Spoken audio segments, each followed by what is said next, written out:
Bienvenue dans ce podcast dédié à l'écologie humaine, où sont mises en lumière les initiatives et réflexions qui retissent des liens, que ce soit entre humains ou entre ces derniers et le reste du vivant.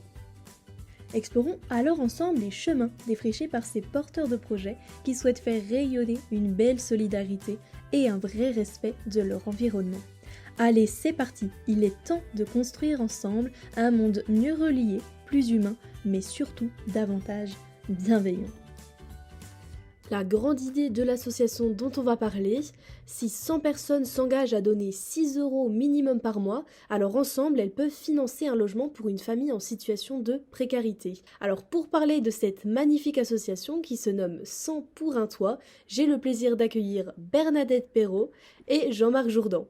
On va commencer par vous laisser vous présenter. Que pouvez-vous nous dire de vous, Bernadette Perrault et Jean-Marc Jourdan? Alors Jean-Marc, moi je suis adhérent à l'association 100 pour un toit 01. Je suis aussi collégien. L'association 100 pour un toit 01 est administrée par un collège. Donc il n'y a pas de président, c'est collégial. J'y suis depuis le début, c'est-à-dire depuis 2016, puisqu'on a bientôt 10 ans, l'association a été créée en 2016. Et j'habite à Bourg-en-Bresse. Alors, moi, je suis Bernadette Perrault, je suis enseignante à la retraite. Je fais partie de la petite équipe qui a démarré cette aventure de 100 pour un toit. Quelle a été l'étincelle qui a conduit à créer l'association 100 pour un toit? La création de cette association fait suite déjà à un engagement depuis 7-8 ans, un petit groupe qui soutenait les migrants à la rue au sein d'un collectif de solidarité où on était un certain nombre de personnes à héberger chez soi des personnes pour quelques jours, voire pour des grandes durées. Et c'est comme ça qu'est née l'idée de dire: «Mais si on cotise tous, on peut louer un appartement». Tout de suite, ça a marché, quoi. C'est-à-dire que ça correspondait vraiment à un besoin d'un territoire et d'un certain nombre de personnes. Et alors, du coup, comment cette association fonctionne-t-elle concrètement? On ne va pas pouvoir parler au nom de 100 pour un toit en général, parce qu'on n'est pas mandaté par le réseau de 100 pour un toit, mais ce qu'on peut vous expliquer, c'est le principe sur lequel sont basées les associations 100 pour un toit. Il y a actuellement 68, sauf erreur de ma part, 68 associations en France qui travaillent sur le même principe. Si on arrive à trouver 100 donateurs qui s'engagent à verser 6 € minimum pendant au moins 2 ans, on peut à ce moment-là louer un logement, prendre en charge tous les coûts afférents à ce logement et héberger une famille qui est privée du droit d'accès au logement. Pour ce qui concerne 100 pour un toit 01, on a réussi à trouver, selon les années, entre 600-700 adhérents et donateurs. Ce qui fait que, d'après le calcul, on devrait avoir 6 ou 7 appartements. En fin de compte, comme il y en a qui donnent plus, on a 18 appartements aujourd'hui. Je pense qu'on en aura bientôt deux de plus. Et on héberge environ 75 personnes, à peu près autant d'enfants que d'adultes. On peut préciser que les 68 associations du même type donc, fonctionnent en réseau parce qu'on communique, mais on n'est pas du tout fédéré. Chaque association est complètement indépendante. Rencontrer, discuter avec des familles migrantes qui sont en grande précarité. Admettons maintenant que l'on veuille vous rejoindre, de quelle manière peut-on s'engager à vos côtés? Il y a des niveaux d'engagement très différents. Ça va du donateur qui fait un virement tous les mois à l'association et puis qui va regarder de temps en temps sur le site de 100 pour un toit les informations ou pas. Il y a beaucoup de gens qui font ça et que ça. C'est déjà beaucoup. Et puis après, il y a aussi des personnes qui ont déjà la connaissance de la famille, soit par l'école, parce qu'il y a les enfants qui vont à l'école. Eux, il y a des chances que leur engagement soit d'une autre nature. C'est-à-dire non seulement il y aura une aide financière, mais il y aura aussi une aide morale et puis peut-être administratives, s'ils ont des compétences au niveau du droit. Après, il y a des personnes qui amènent leurs compétences pour gérer les sous, par exemple, ou faire des articles, ou aller communiquer avec les élus. Voilà, chacun peut y trouver une place à un niveau différent suivant ses envies et ses compétences. Et comme expliqué un petit peu Bernadette tout à l'heure, l'engagement de celui qui adhère et qui donne à 100 pour un toit, c'est de donner pendant 2 ans, au minimum 6 euros par mois. Pendant 2 ans, c'est un engagement qu'il prend, parce que nous, derrière, il faut qu'on assume l'hébergement des familles. On ne peut pas se permettre de mettre les familles à la rue. Pour nous, c'est moralement et éthiquement impossible.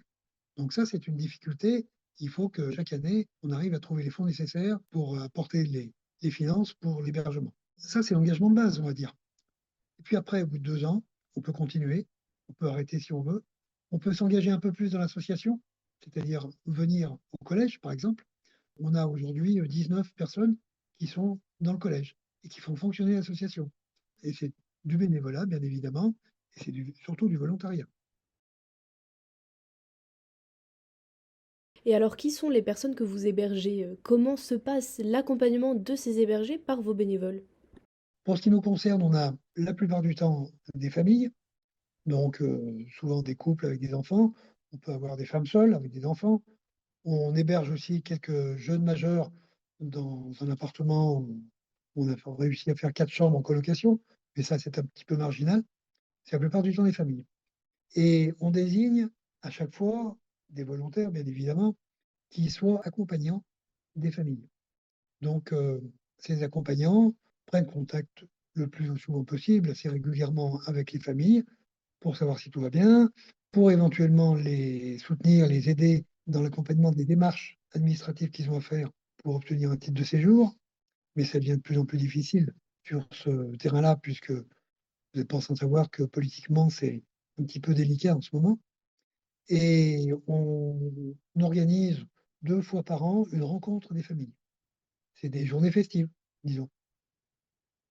Quel est le moteur de cette belle histoire? Le moteur de cette histoire, ce sont des vraies personnes que l'on connaît de chair et d'os et qui sont dans la rue. Et c'est cette histoire-là. C'est-à-dire que c'est pas un service où on cherche des sous, des appartements et après on voit qui va pouvoir rentrer dans ces appartements. Donc c'est l'inverse. Ce sont d'abord des personnes qui sont dans la rue, qu'on connaît bien et pour qui on va s'organiser et on va trouver une solution d'hébergement. On est des militants qui accompagnons des personnes qui sont dans la galère et on tricote avec ces personnes dans la galère ce qu'on peut tricoter, en se donnant évidemment quelques points de repère, bien sûr. Le collège, ces personnes qui sont élues par l'Assemblée générale de Saint-Pointois se voient tous les mois. Comment sélectionnez-vous les familles? Est-ce qu'il y a des critères spécifiques?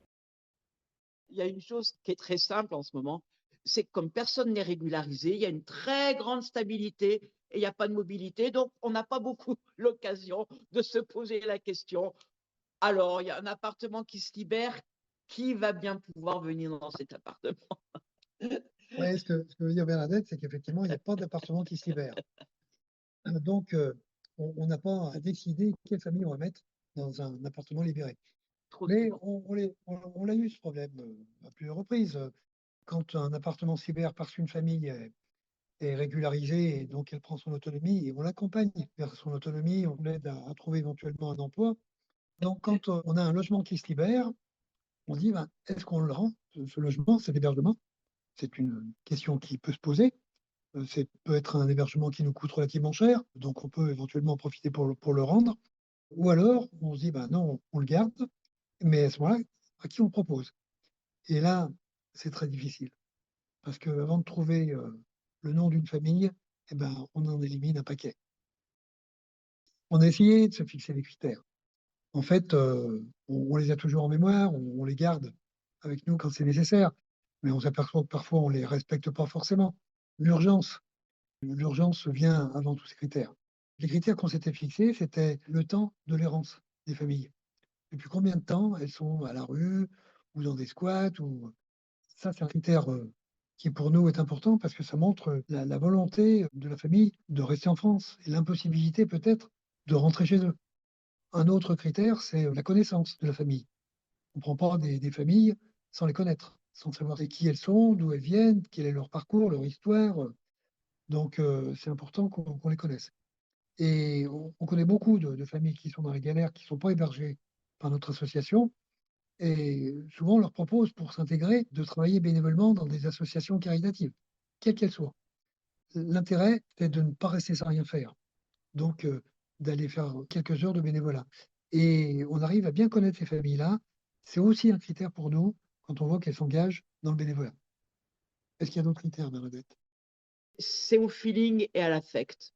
C'est 17 personnes qui se réunissent en collège tous les mois, qui vont décider collégialement qu'est-ce qui est le plus juste, entre guillemets. Voilà. Mais c'est beaucoup d'affect. On sait que à l'heure actuelle, trouver un logement, c'est un vrai défi. Comment avez-vous réussi à obtenir ces appartements? Comment on fait pour trouver un logement? Ben, c'est comme le reste, c'est un peu le fruit du hasard. Au début, c'est le fruit du hasard. Quand on a créé l'association, on n'avait pas mesuré que trouver des logements, ça allait être compliqué.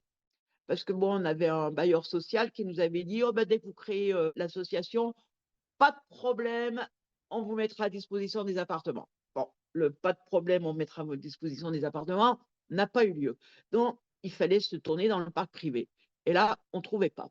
Jusqu'au jour où on a trouvé le propriétaire qu'il nous fallait, c'est-à-dire, un petit immeuble avec, 5 logements, pas très dans les normes, on va dire, esthétiques actuelles, hein. C'est plus un problème esthétique, c'est pas des taudis et il nous a dit: «Cet immeuble, il est voué à la destruction.